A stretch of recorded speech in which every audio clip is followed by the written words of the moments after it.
Pemirsa, selalu ada hikmah. Balik lagi masih dengan narasumber kita yang luar biasa, Teh Dinda. Masya Allah, mudah-mudahan kita kebagian pahala jariahnya ya dari beliau ya.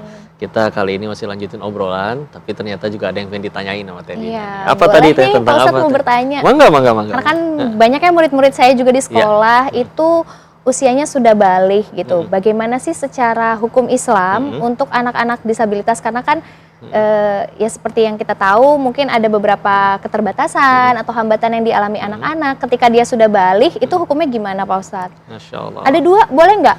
Boleh. Yang satu lagi saya mau nanya nih Pak Ustadz, ada nggak sih ayat atau hadis khusus yang membahas tentang disabilitas? Dulu pernah dengar sih sedikit bahwa Rasulullah punya sahabat yang disabilitas gitu ya. Nah mungkin ada ayat atau hadis khususnya mungkin Pak Ustadz? Iya, bismillah ya. Salah satunya memang sahabat Nabi adalah namanya Ibnu Umi Maktum. Dan sebetulnya kan kita kenal muazzinnya Nabi kan ada, nggak cuman Bilal sebetulnya. Nah salah satunya adalah Ibnu Umi Maktum itu. Jadi Masya Allah beliau itu sampai jadi muazzinnya Nabi. Selain Bilal, walaupun memang lebih terkenal Bilal bin Rabah ya.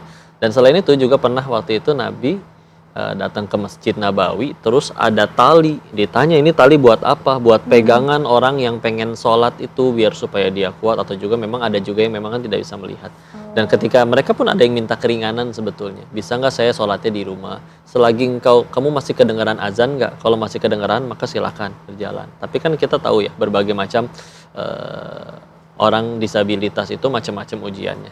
Tapi Masya Allah sebetulnya hadis itu untuk menegaskan bahwa sebetulnya itu sholat sewajib itu. Tapi kalau misalkan ternyata akhirnya dia tetap bisa ke masjid dengan apapun tantangannya dibandingkan dengan orang yang normal, maka tentu tolong jangan samakan pahala orang yang mohon maaf ngakunya normal dengan orang yang punya kebutuhan khusus. Sholatnya sama-sama 5 menit, jarak masjid ke rumahnya sama, tapi pahalanya pasti jauh berbeda. Itulah keadilan Allah. Dan juga tentang bagaimana mereka disayang oleh Allah dan Rasulnya, kan kita yakin ya bahwa aslinya mereka juga nggak minta kayak begitu. Betul. Allah yang menakdirkan seperti itu.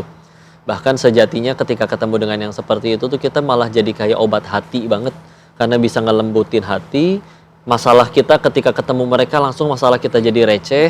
Ketika melihat mereka lebih mudah ceria, lebih mudah bahagia. Padahal ya Allah di luar sana ada yang nangis gara-gara gajinya 20 juta. Dia iri sama yang 30 juta. Ya Allah mereka jangankan makan aja kadang masih kurang. Sehingga akhirnya bohong kalau kita menderita karena nggak ada nikmat itu bohong. Aslinya tuh kita bisa jadi menderita bukan karena nggak ada nikmat, bisa jadi karena nggak ada syukurnya aja. Kurang bersyukur. Maka pengen minta Teh Dinda juga kasih motivasi Teh ke teman-teman yang nonton semuanya, baik kepada orang tuanya atau juga punya kerabat yang mungkin berkebutuhan khusus, menguatkan mereka. Boleh. Untuk orang tua mungkin ya, untuk orang tua karena saya juga seorang pendidik, jadi jangan pernah lelah, jangan pernah ragu untuk terus menyekolahkan anaknya dan mendorong bakat-bakat anaknya meskipun mungkin masih merasa bahwa aduh anak saya ini memiliki hambatan. Jangan pernah ragu untuk terus menyekolahkan dan mendorong karena mereka juga memiliki bakat masing-masing gitu. Terus juga untuk teman-teman yang disabilitas, sekarang ini pemerintah sudah mulai banyak nih membuka tentang inklusivitas, tentang aksesibilitas. Ayo kita terus berjuang, terus semangat untuk mengukir prestasi, untuk juga kita membuktikan bahwa kita bisa gitu. Bahwa kenapa kita? Karena saya juga sama dengan kalian, kita semua setara, kita semua setara. Nah isyaratnya gitu, pas saat gini kita semua setara. Jadi jangan pernah ragu untuk terus membuktikan pada dunia bahwa kita ini sama, kita ini bisa dan juga kita mampu. Kita tinggal butuh diberikan kesempatan seperti itu. Jadi terus semangat, jangan lupa bersyukur.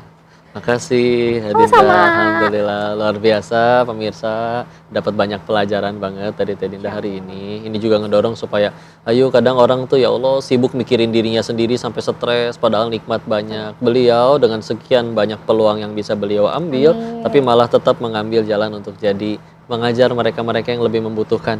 Dan ingat tadi sudah disampaikan kita semuanya setara. Yang paling mulia di antara kita semua di hadapan Allah, na akramakum indallahi atqakum. Yang paling mulia di antara kalian adalah yang paling bertakwa di sisi Allah. Bisa jadi mereka lebih terjamin surganya. Bisa jadi nanti kita yang kasihan, ngapainnya itu si Koko ngakunya normal tapi malah banyak dosa. Na'udzubillah. Wisilah ya. Semoga episode ini bisa mencerahkan kita dan membuat kita tambah dekat sama Allah dengan sekian banyak jalan kebaikan yang ada. Makasih Teh Dinda ya. Sama-sama, Barakallah, doain beliau ya. Sehat Jangan kemana-mana, tetap di acara bisa, selalu ada hikmah. Alhamdulillah.